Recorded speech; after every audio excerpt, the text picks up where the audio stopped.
merci à Dieu pour la grâce de Dieu. D'écouter des témoignages, d'écouter des chants qui, quelque part, nous mettent devant une réalité, c'est que vous le vouliez ou pas, Christ est à la porte. Amen. Si je consulte les anciens ce soir, ils me diraient la même chose. Christ est à la porte. Si on consulte les plus jeunes, Christ est à la porte. Dieu revient chercher son Église. Et que Dieu en soit béni. Amen. Dieu n'a pas changé. Les temps ont changé, mais Dieu est le même. Il demeure le même hier, aujourd'hui, éternellement. Toujours le même évangile qui sauve et le même Dieu. Il n'y a pas de progression possible dans l'évangile. Écoutez, le monde progresse, le monde avance, mais l'évangile ne progresse pas. L'évangile est une chose accomplie. L'évangile s'appelle Dieu. L'évangile s'appelle Christ. Il n'y a pas, si vous voulez, de développement. Christ est tout. Il est accompli. J'aimerais demander à vos chers serviteurs de Dieu parmi nous qui puissent prier le Seigneur pour nous tous. Et nous allons laisser Dieu faire grâce parmi nous ce soir. S'il te plaît, Jésus-Christ. Au nom de Jésus, Maître.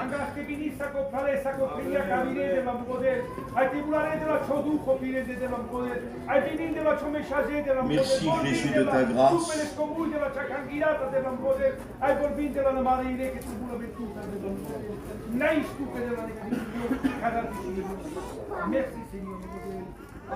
Merci à Dieu, que Dieu soit béni et glorifié. J'étais sur ma chaise et je pensais, il n'y a pas d'effort à faire de notre part, les prédicateurs, pour essayer, puis je vais me faire comprendre, pour essayer de sauver quelqu'un.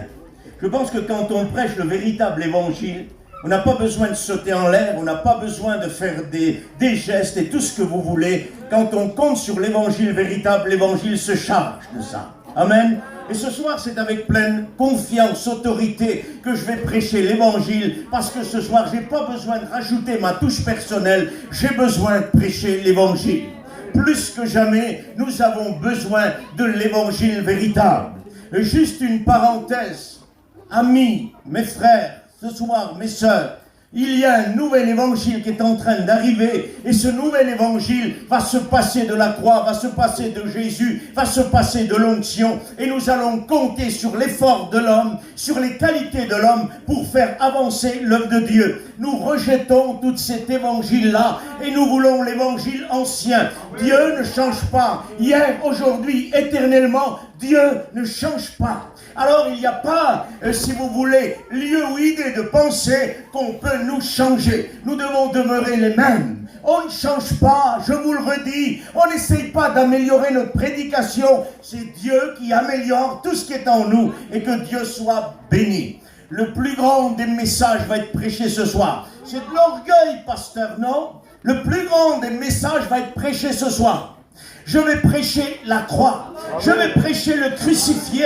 Je vais prêcher celui qui a souffert. Je vais prêcher celui qui encore et encore est capable de changer les vies. Et ça, c'est un grand message. Le message de ce soir. J'aimerais te parler ce soir de celui qui est sur la croix et de te parler de ce qu'il y a sur la croix et sous la croix. Et nous allons laisser Dieu ouvrir ce message. Sur la croix et sous la croix. Je te conseille, mon ami, d'être à l'écoute ce soir, parce que sur la croix, il y a une possibilité de salut, mais sous la croix, il faut que tu écoutes ce qu'il y a ce soir. La parole de Dieu est claire. Je lis avec vous dans le livre de l'Apocalypse pour pouvoir vous expliquer ce que nous sommes en train de parler ce soir. Je lis avec vous Apocalypse 6 et verset 9. Quand il ouvrit le 5e sceau, je vis sous l'autel les âmes de ceux qui avaient été immolés à cause de la parole de Dieu et à cause du témoignage qu'ils avaient rendu. Ils crièrent d'une voix forte en disant « Jusqu'à quand ?» Il y a un jusqu'à quand dans la Bible, il y a un jusqu'à quand. Et Dieu est en train de dire, et jusqu'à quand? Le cri du cœur des martyrs sont en train de dire, jusqu'à quand? Ça veut dire qu'il y aura une fin. Ça veut dire qu'il va s'arrêter. Ça veut dire qu'un jour ou l'autre, il y a le jusqu'à quand qui va frapper. Et le texte continue. Jusqu'à quand, Maître saint et véritable, tarderas-tu à juger et à tirer vengeance de notre sang sur les habitants de la terre? Une robe blanche leur fut donnée à chacun d'eux, et il leur fut dire de se tenir en repos quelque temps encore, jusqu'à ce que leurs compagnons de service et leurs frères qui devaient être mis à mort comme eux fuient complets. Encore un peu de temps. Amen. Je vous ai lu ce texte-là, ce n'est pas pour pouvoir prêcher vraiment sur le chapitre 6. C'est pour vous expliquer le sous la croix, sur la croix et sous la croix. Et on va d'abord parler de sur la croix. Et je pense que sur la croix, le texte principal, le plus grand de la parole de Dieu, quand on veut parler de la croix, c'est Jean 3,16. Amen. Car Dieu a tant aimé le monde qu'il a donné son Fils unique sur la croix, afin que quiconque croise en lui ne périsse point, mais qu'ils aient la vie éternelle. C'est le texte le plus fort, le plus puissant, le plus grand de la parole de Dieu. On se passe aujourd'hui de prêcher Jean 3,16. On cherche à sauver les âmes avec de la théologie, avec de l'hébreu, avec du grec. Les âmes se sauvent encore avec Jean 3,16. Et c'est ce qu'on a besoin. J'aimerais te parler de sur la croix. Qui est sur la croix? Qu'est-ce qu'il y a sur la croix? Et sur la croix, il n'y a pas que le bois. Sur la croix, il y a le Christ. Sur la croix, il y a celui qui a souffert. Le livre d'Ésaïe nous le présente. Il dit, c'est un homme habitué à la douleur. C'est un fils d'homme dont on ne reconnaît plus l'aspect de fils d'homme sur lui, tellement ils l'ont défiguré. Il n'avait plus l'aspect de fils de l'homme. Pourtant, le Nouveau Testament dit plus de 50 fois qu'il est fils de l'homme. Ésaïe nous dit, tellement qu'ils l'ont frappé, il n'avait plus l'aspect de fils de l'homme. Il a été frappé. Celui qui est sur la croix, il a été frappé. Il a été humilié, il a été brisé par la souffrance. Homme habitué à la souffrance. Cependant, ce sont nos souffrances, nos péchés qu'il a portés. Il nous a pardonnés. Amen. Nous l'avons reconnu comme puni, frappé de Dieu. Il a plu à Dieu de le frapper par la souffrance. Vous vous rendez compte? La folie de la croix. Il a plu à Dieu de frapper son Fils sur la croix. Celui qui est sur la croix, il a plu à Dieu. Mais Seigneur, comment tu as pu prendre plaisir à frapper ton Fils? Et Dieu pourrait nous répondre, c'est mon amour qui m'a permis de faire ça. Parce qu'à la croix, en frappant le Christ, en le punissant pour nos péchés, et non pas ses péchés, parce que Christ est sans péché, il est saint véritable. Pour nos péchés, Dieu savait qu'en le frappant de cette manière-là, qu'en le donnant sur la croix, parce que Dieu a tant aimé qu'il a donné. Quand Dieu aime, il prouve, il donne. C'est merveilleux ça. Amen. Est-ce que vous croyez que c'est pas merveilleux ça? Quand Dieu aime, moi quand j'aime, je peux dire j'aime ça, j'aime ci. Mais des fois je ne prouve pas. Mais quand Dieu dit j'aime, il prouve. Et il nous a donné la preuve qu'il nous a aimés en donnant son Fils mourir sur la croix pour toi qui es là ce soir, mon ami. Il a plu à Dieu. Parce que derrière son Fils frappé, derrière son Fils offert en sacrifice, il y a des millions d'âmes qui viennent à Dieu, qui étaient perdues et qui allaient en enfer. Parce que le problème de ce soir, mon ami, ce n'est pas que tu as besoin d'avoir la paix. Le plus grave, c'est pas ça. Ce n'est pas que tu as besoin d'être guéri. Le plus grave, c'est pas ça. Et puis comprenez ce que je vais dire. Je crois à la guérison et je désire la guérison et je désire la paix de l'être humain. Mais le plus grave, c'est pas ça. Le plus grave, c'est que si tu n'acceptes pas Jésus, tu vas en enfer pour l'éternité. Je suis venu sauver ceux qui étaient perdus.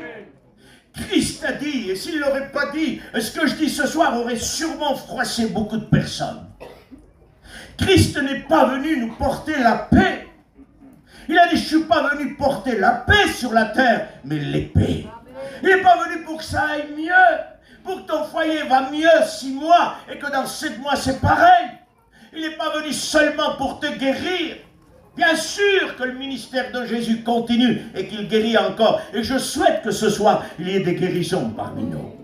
Mais le but principal de la venue de Jésus, c'était amener l'épée, la parole de Dieu, celle qui peut convertir, celle qui peut sauver. Sans la parole, il n'y a pas de salut. Vous le savez, n'est-ce pas? Sans la parole, il n'y a pas de salut. Parce que la parole, c'est Christ. Parfois, on oublie que la parole, la Bible, c'est Christ. Jean 1, la parole était Dieu. Et la parole était avec Dieu. Dieu le Père, Dieu le Fils. Et la parole est le Dieu. Et quand on a la Bible à la main, on tient Dieu dans nos mains. Seigneur, viens à côté de moi. Prends la Bible, elle est là. Le Seigneur est là.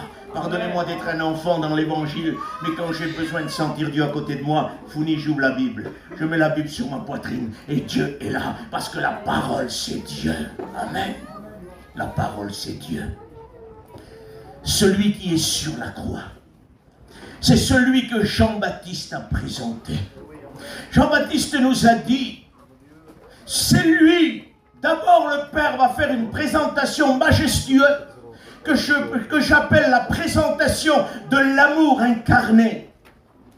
Au baptême de Jésus, une voix se fit entendre. Celui-ci, et non pas un autre, celui-ci est mon Fils bien-aimé, en qui j'ai mis tout mon amour. C'est l'incarnation même de l'amour. Il est l'amour même, parce qu'il est Dieu. Amen. Celui-ci, là, il a été présenté. Et j'aimerais te le présenter, celui qui est sur la croix, c'est celui qui s'appelle le Fils bien-aimé dont Dieu a rempli d'amour. C'est lui ça, il est sur la croix. Et il est venu pour te sauver. Il n'est pas venu pour que tu sois jugé. Quand tu lis Jean 3,16, le texte continue. En 17, Jean 3,17, Dieu en effet n'a pas envoyé son Fils dans le monde pour qu'il juge le monde, mais pour que le monde soit sauvé par lui. Amen. Dieu n'est pas venu te juger, Dieu est venu te sauver. Mais tu ne connais pas ma vie, pasteur. Si tu saurais dans quel état je suis, tu es peut-être le plus grand meurtrier, tu as peut-être tué quelqu'un dans ta vie, tu es un meurtrier. Mais laisse-moi te dire quelque chose, je ne connais pas ta vie, je ne sais pas ce que tu as fait, mais je connais le Dieu que je sers.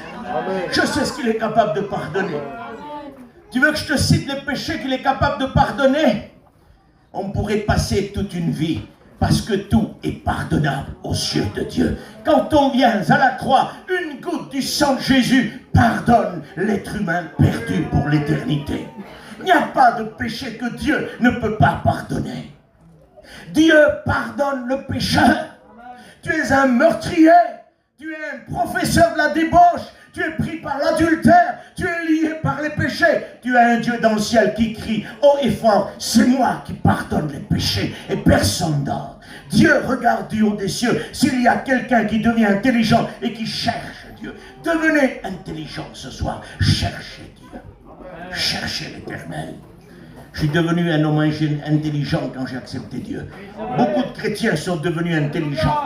Il n'est pas histoire d'intelligence, de connaître le cosmos, les étoiles, de connaître les mathématiques et tout ce que tu veux par cœur. C'est une histoire de cœur.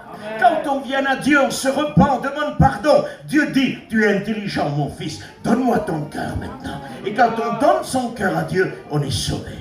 Amen. Ne réfléchis à rien ce soir. N'essaye pas de t'améliorer. Parce que tu n'y arriveras pas.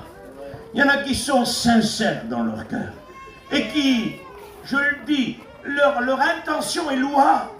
Ils disent quand je serai mieux, alors je viendrai à Dieu. C'est louable, hein? Parce que quelque part, ils savent que Dieu est grand et qu'ils ne peuvent pas venir dans leur état.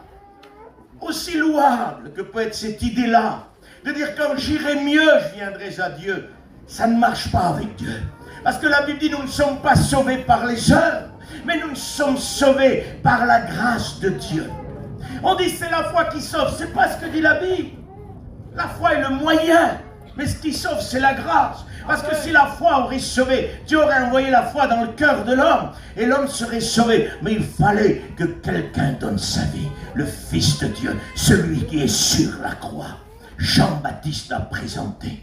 Jean-Baptiste avait une place très très large à un moment donné. Il avait une place très très large. Pourtant à un moment donné il dit, il faut que je diminue et qu'il croisse. Parce que celui qui est sur la croix est plus grand que lui.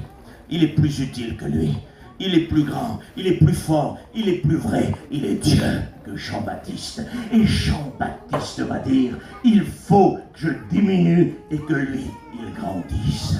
Et peu à peu dans son ministère, il a diminué pour que Christ grandisse. Et à un moment donné, il présente celui qui est sur la croix. Il dit, voici l'agneau de Dieu qui ôte le péché du monde.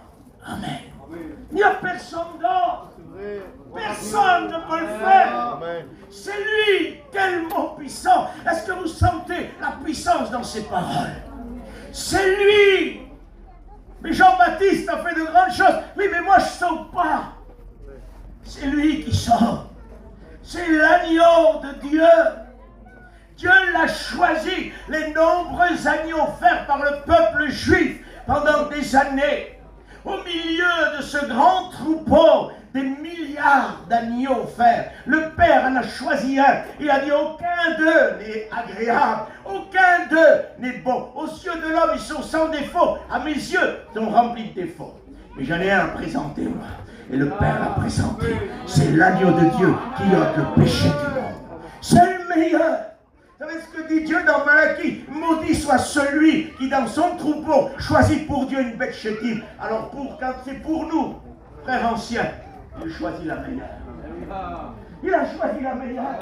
Il n'a pas envoyé une chétive, pardonnez-moi. Il n'a pas envoyé un an. Il a choisi la meilleure. Il a choisi celui qui est sans tache, sans ride et sans rien de semblable. Et il a dit, c'est celle-là que je vais offrir en sacrifice. Et sur la croix, sur l'autel, là, qui représente le sacrifice ancien testament, cet autel-là, il va y mettre la plus belle, le plus beau agneau. Il est là. C'est lui qui ôte le péché du monde. Vous ne serez pas sauvés en priant bien. Vous ne serez pas sauvés en faisant des pèlerinages. Vous ne serez pas sauvés en faisant des œuvres. C'est en criant au secours, je me repens devant toi. Je me repens devant toi. C'est lui qui sauve. Il l'a présenté sur cette croix, sur cet autel. Est-ce que vous suivez la pensée? Sur la croix et sous la croix. Sur l'autel et sous l'autel. Et on va en venir.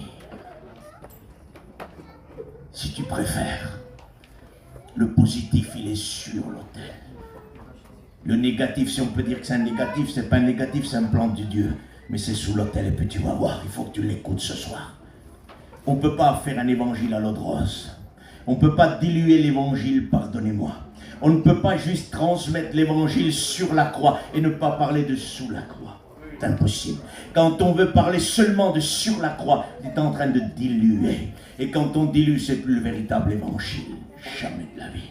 Il faut l'eau pure de la parole de Dieu. Oui. Tu es en danger, mon ami. C'est pour ça que ce chapiteau est monté. Je m'excuse avec tout le respect que j'ai à mes frères serviteurs.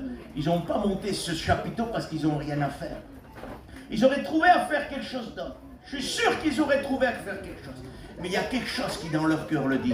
Il y a trop d'âmes qui se perdent. On a besoin de monter le chapiteau. On a besoin de donner notre temps. On a besoin de servir Dieu. Parce qu'il y a des âmes qui se perdent. Une seule âme sauvée pendant cette campagne de 15 jours. C'est grand. C'est un grand prix.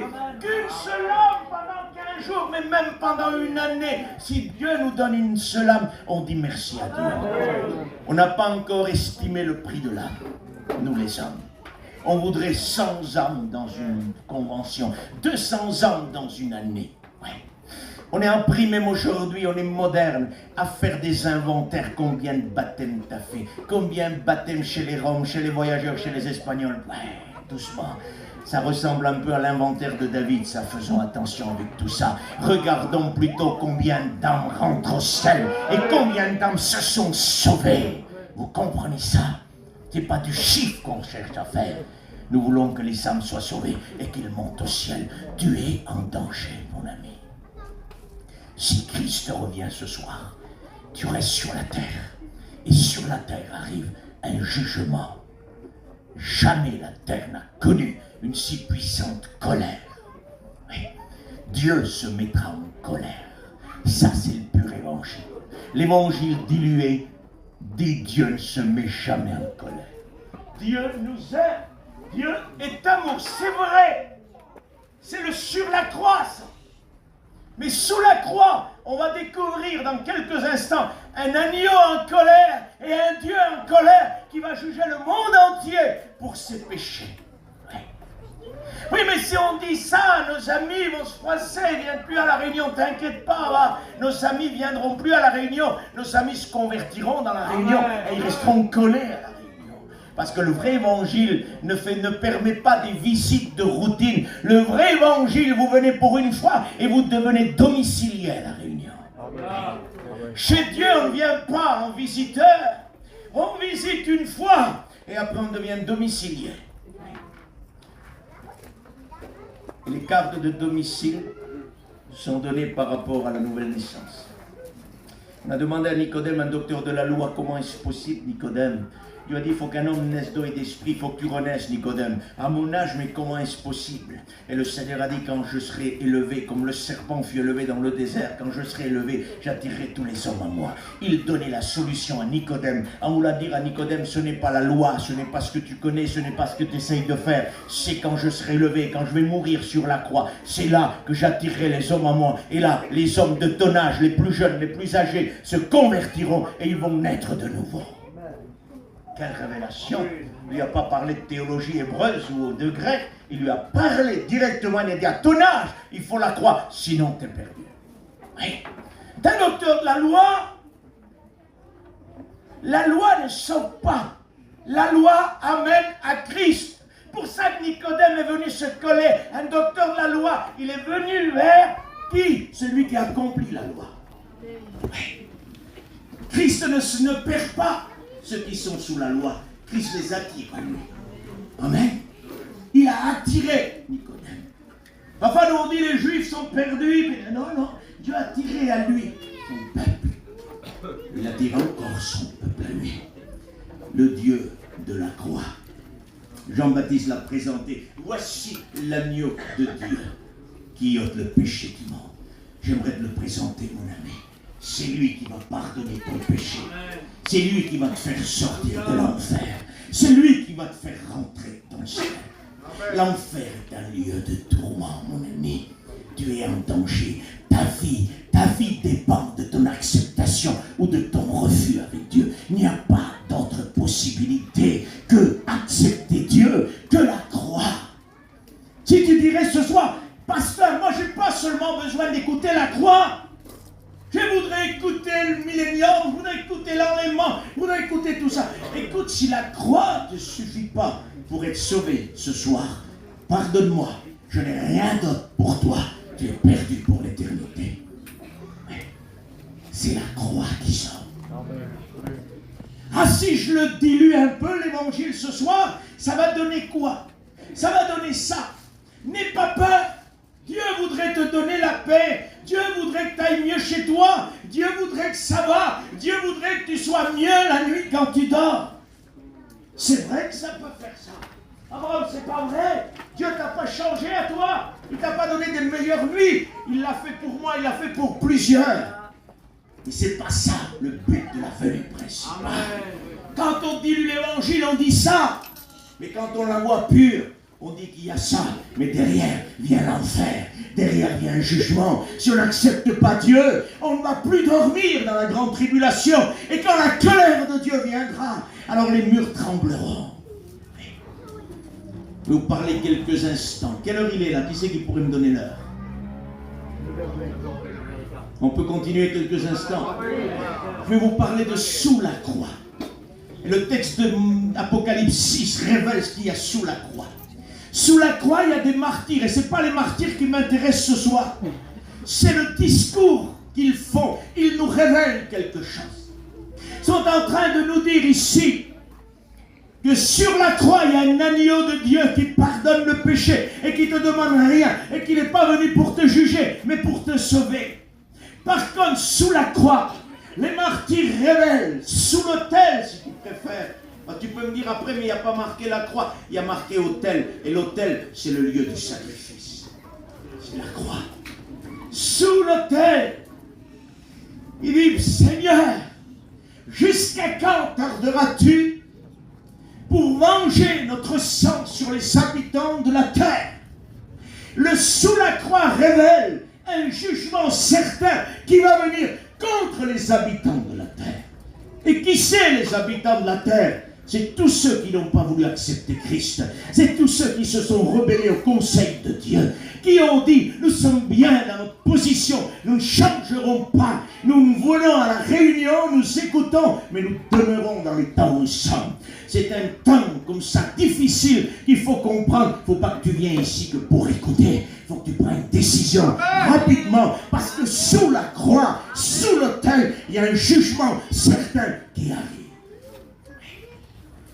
Il y a encore un peu de temps. Jusqu'à quand, Sylvain? Ils sont déjà impatients. Il dit jusqu'à quand? Ça va arriver. C'est pas loin.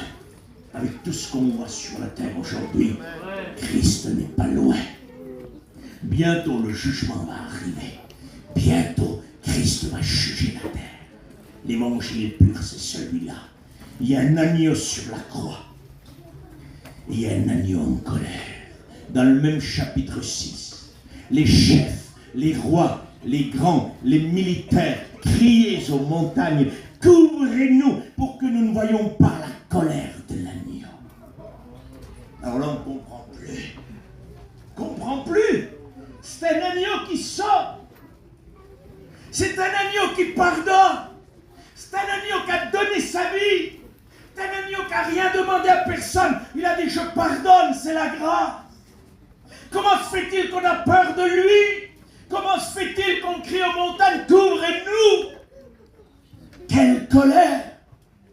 L'homme le plus colérique, on peut tenir debout devant lui, on lui dit calme-toi. Même si le plus colérique, on ne va pas demander aux montagnes de nous cacher. Vous comprenez? Mais ça, c'est une colère de Dieu. C'est une colère que le Fils de Dieu a réservée pour un temps de jugement sur la terre. C'est en train d'arriver. Les grands, les riches, les militaires, tout le système de ce siècle présent que tu vois, va courber les genoux, va crier au secours de peur et de lamentation, parce que Dieu va mettre fin au siècle présent par sa venue glorieuse. Et ils crieront à nous, cachez-nous, pour que nous ne voyions pas la colère de l'agneau. Jean-Baptiste l'annonce, voici l'agneau, c'est sur la croix qui pardonne. Jean, l'apôtre, le voit, au milieu du trône, chapitre 4 et 5. Au milieu du trône, j'ai vu un agneau. C'est magnifique, Marie. Au milieu du trône, il sort. Il a sauvé l'Église. Et toute la cohorte du ciel est là. Les anges, les 4 êtres vivants sont là. L'Église du Christ véritable est là. Il est seul. Il a sauvé. Il est au milieu du trône. Le plan de Dieu, le centre même du cœur du Père, c'est l'agneau. Parce qu'il est au centre du trône. Dieu lui a donné la place principale. Il est le centre du cœur du Père. En qui j'ai mis tout mon amour. Dans le ciel, on le voit au milieu du trône. En qui j'ai mis toute mon affection. Et là-bas, il est en colère. Sous la croix. C'est les deux revers de la croix, ça. L'évangile véritable. Et un revers sort sur la croix. Le sous la croix juge les hommes pour leurs péchés. J'aimerais te dire, Jean 3,16 dit la même chose, c'est pareil. C'est pareil. Jean 3,16 sort. Jean 3,17 dit, s'ils ne croient pas, ils sont déjà jugés. C'est les deux, si vous voulez porter de la croix, sur et sous la croix. Si tu veux diluer l'évangile, prêche sur la croix seulement. Si tu veux donner le pur évangile, il faut parler du sous la croix. Et j'aimerais te dire ce soir, mon ami, ne dis pas t'es méchant, pasteur. Au contraire, je t'aime d'un amour de Dieu. C'est l'amour de Dieu que t'écoutes ce soir. Si je ne t'avertis pas de la part de Dieu, tu vas en enfer. Tu vas souffrir éternellement. Tu t'en sortiras pas. C'est un lieu où on ne peut plus en sortir. J'ai trop fait de choses. Viens l'agneau qui n'est pas en colère. Christ n'est pas en colère. Nous sommes encore dans la grâce de Dieu. C'est pas encore fini. Il est encore possible de voir le sur la croix. Est-ce que tu voudrais de Dieu ce soir? Tu voudrais dire, ce soir j'abandonne mes meurtres, mes péchés, ma débauche, mes drogues, mes passions. Est-ce que tu voudrais le faire ce soir? Tu vas loin, pasteur. Satan va plus loin dans ta vie. Plus loin que moi. Parce que moi, je te cite des péchés, je te cite des choses. Satan te rend esclave de ces péchés. Est-ce que tu comprends? Car la Bible dit que celui qui se livre au péché est esclave du péché. Essaye de te délivrer de ton péché sans Dieu. Tu n'arriveras jamais. Tu peux te lever demain et dire, je vais montrer au pasteur, je vais m'en sortir. 1 jour, 2 jours, 3 jours, 4 jours, 1 semaine. Ah, ici, il ne touche plus à rien. 12e jour, il a ressombré 2 fois plus. Quand on est lié, on est lié. Quand on est esclave, on est esclave. Il faut qu'on soit libéré par le Fils de Dieu. Amen. Je suis venu libérer ceux qui étaient captifs. Amen. Il est venu porter une bonne nouvelle. Libérer, c'est sa mission ça. Libérer les captifs. Captifs de la drogue, captifs de Satan, captifs des péchés. Captifs des liens de sorcellerie. Écoute-moi ce soir. Le Saint-Esprit est précis. Tu as des liens de sorcellerie et tu es tenu par la sorcellerie. Et la sorcellerie ne vient pas de Dieu. La sorcellerie vient du royaume satanique. Et les actes de sorcellerie que tu pratiques vont t'amener directement en enfer. Il est temps que tu te repentes ce soir et que tu demandes pardon à Dieu. Repens-toi. Repens-toi. Jusqu'à quand? Jusqu'à quand ça va durer? Tu crois que ce chapiteau va être monté indéfiniment? Chaque année, chaque année, chaque année. Ne fais pas maintenant, l'année prochaine, je me donne à Dieu. Est-ce que tu auras le temps? Jusqu'à quand ça va s'arrêter? Un jour, tu vas être surpris que ces chapiteaux ne seront plus là. Tout le monde sera parti. L'Église sera partie. Tu resteras sur la terre en face de la puissance des ténèbres de Satan. La sorcellerie que tu pratiques est en train de détruire ton foyer. Arrête de livrer tes enfants aux actes de sorcellerie. Arrête de les livrer à Satan. Il faut que l'esprit de sorcellerie qui te tient soit brisé ce soir. Donne-toi à Jésus. Donne-toi à Dieu. Tu as démarré avec des actes très légers de magie. Aujourd'hui, tu es pris par des liens de sorcellerie à haut niveau. Il est temps que ce soir, tu sois délivré au nom de Jésus. Au nom de Jésus. Tu n'es pas prévu pour l'enfer. Aucun être humain n'est prévu pour l'enfer. Dieu n'a pas créé l'enfer pour les hommes. C'est pour Satan et ses démons. C'est préparé. Ça va faire très chaud là-bas. Vous avez vu le réchauffement là? Chaque été, on a de plus en plus chaud, Max. Et on dit que ça devient insupportable. L'enfer, c'est rien à côté de ça. Il y a un endroit qui ne se refroidit jamais. Le riche que Lazare restait devant sa porte, il dit au Père Abraham, envoie Lazare pour qu'il trempe le bout de son doigt dans de l'eau, qu'il me rafraîchisse. Ici, je souffre cruellement.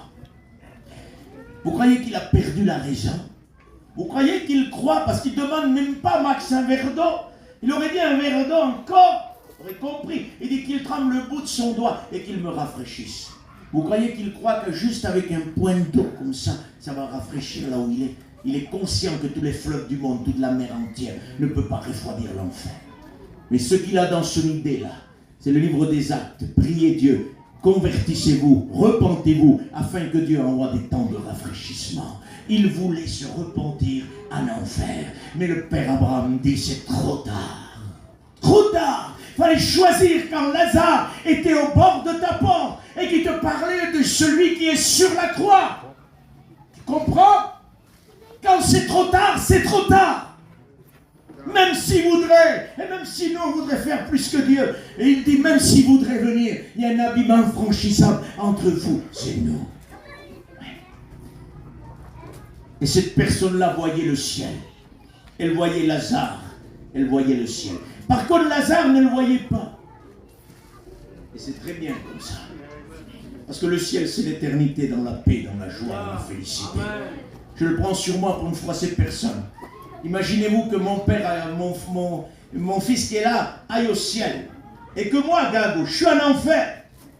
S'il me voit souffrir chaque jour, chaque instant, chaque minute, comment peut-il être en paix? C'est pas possible, non. Il est rentré au ciel, moi en enfer. Il ne me voit plus. Par contre, moi, je vais voir mon fils là, qui peut-être me disait tous les jours de ma vie, papa, convertis-toi, donne-toi Jésus, accepte la croix, viens à l'église, viens écouter. J'ai dit, je ne veux pas de l'évangile. Alors toute l'éternité dans la souffrance, je disais, si j'avais su, si j'avais su, si j'avais su, et je regarderais le ciel. Le livre de l'Apocalypse révèle que ceux qui sont en enfer passeront l'éternité dans la souffrance devant l'agneau de Dieu et devant les saints anges. Devant leurs yeux apparaîtra celui qui aurait pu les sauver. Ils le verront en face d'eux. Et c'est ce qui fera de l'enfer un lieu insurmontable. Parce qu'ils verront celui qui était sur la croix est en train aujourd'hui d'avoir sauvé tout ce qu'ils ont voulu. Et ils l'ont refusé. Et ça sera insupportable pour eux. Parce qu'en réalité, l'enfer le dira, c'est lui que tu aurais dû accepter. C'est un enfer à cause que tu l'as refusé. Vous comprenez? L'enfer ne parle pas d'une discussion que je fais, vous avez bien compris. Pour l'éternité, il souffrira. Sors de là, mon ami. Donne-toi Jésus. Amen. De tout mon cœur, de toute mon âme, donne-toi à Jésus. N'attends pas de voir ce qu'il y a sous la croix. Saisis ce qui est sur la croix. On n'a plus le temps aujourd'hui. Ne crois pas que d'être grandi dans les réunions, ça suffit. Ça ne suffit pas. Il faut accepter Jésus. Il faut accepter le Christ. Et ce soir, le Saint-Esprit me demande de m'arrêter. Ce n'est pas mon effort. C'est la parole. En tout cas, ce soir, il y en a assez pour que tu sois sauvé, libéré, guéri, délivré. Tout est là. Tu as un menu formidable. L'évangile qui est là est un menu complet. Rentrée, plat consistant, dessert. Il y a tout. Tout pour être sauvé. Tout pour être délivré. Vous savez ce qu'on va faire? Je vais appeler mon fils, il va chanter.